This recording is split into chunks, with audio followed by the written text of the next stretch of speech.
பாடகி சைந்தவி ரீசெண்டா ஒரு இன்டர்வியூ கொடுத்திருக்காங்க. அதுல அவங்க பேசின விஷயம் தான் இப்ப சோசியல் மீடியால வைரல் ஆயிட்டு வருது. முன்னணி இசையமைப்பாளரா ஏராளமான படங்களுக்கு அடுத்தடுத்து இசையமைச்சிட்டு வராரு ஜிவி பிரகாஷ். ஜிவி பிரகாஷுடைய 100வது படமா உருவாகி இருக்கு சிவகார்த்திகேயன் சுதா கோங்கராவோட கூட்டணியில அறிவிக்கப்பட்டுள்ள SK25 படம். ரீசெண்டா கூட ஜிவி பிரகாஷ் அண்ட் சைந்தவி இடையிலான 11 ஆண்டு கால திருமண வாழ்க்கை முடிவுக்கு வந்திருக்கு. சமீபத்துல சைந்தவியை பிரியும் முடிவை இவர் வெளியிட்டிருந்தாரு. ஸ்கூல் படிச்சுட்டு இருக்கும் போது இருந்தே இவங்களுடைய காதல் வளர்ந்து வந்த நிலையில பெற்றோருடைய சம்மத்துடன் 2 பேரும் திருமணம் செஞ்சுக்கிட்டாங்க. இவங்களுக்கு அழகான ஒரு பெண் குழந்தையும் இருக்காங்க. 11 வருஷத்துக்கு அப்புறமா இவங்க விவாகரத்து முடிவை எடுத்திருந்தாங்க. அப்படி இருந்தாலும் கூட சில நாட்களுக்கு முன்னாடி மலேசியாவில் நடந்த இசை நிகழ்ச்சியில ஜிவி பிரகாஷ் அண்ட் சைந்தவி 2 பேரும் சேர்ந்து பாடியது ஏராளமான ரசிகளை கவர்ந்தது.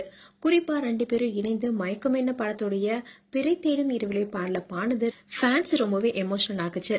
அதே மாதிரி இந்த நிகழ்ச்சிக்கான ரிகர்சல் நடந்துட்டு இருக்கும் போது ஜிவி பிரகாஷ் கிட்ட போன சொல்லி மகள் அன்விய சைந்தவி அனுப்பியது ஃபேன்ஸ் மத்தியில பேசப்பட்டுச்சு.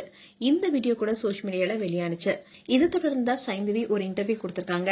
அதுல சைந்தவி கிட்ட உங்களுக்கு கோபம் வருமானு கேட்டிருக்காங்க. சைந்தவி எனக்கு கோபம் அதிகம் வராது, எதுவா இருந்தாலும் உடனே நான் கேட்டுவேன்னு சொல்லியிருக்காங்க. அப்போ உங்களுக்கு கோபமே வராதான்னு கேட்டதுக்கு அதுக்கு சைந்தவி சில தவிர்க்க முடியாத இடத்துல எனக்கு கோபம் வரும், ஆனா அது வெளியே காட்டாம அடக்கிக்குவேன்.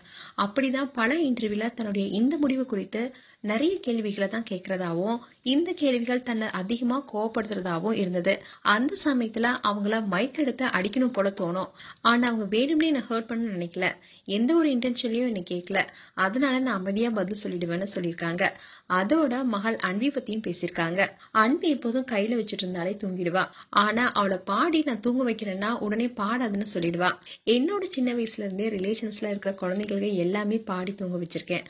ஆனா அன்வி நோமா பாடாதுன்னு சொல்லுவான், அது கொஞ்சம் கஷ்டமா இருக்கும்னு சொல்லியிருக்காங்க.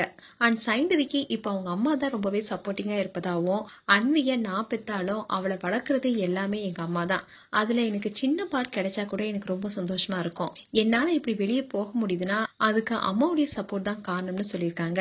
அண்ட் இந்த இன்டர்வியூல சைந்தவி ரொம்பவே மெச்சூர்டா பேசியிருந்தாங்க. இந்த வீடியோ இப்போ சோஷியல் மீடியா வைரல் ஆயிட்டு வருது. மேலும் சைந்தவி குறித்து உங்களுடைய கருத்துக்களை கமெண்ட் செக்ஷன் சொல்லுங்க. இது போன்ற வீடியோஸை பார்க்க நியூஸ் தமிழ் கிளிட்ஸ் சேனலை சப்ஸ்கிரைப் பண்ணுங்க. மறக்காம நோட்டிபிகேஷன் பட்டனை கிளிக் பண்ணுங்க.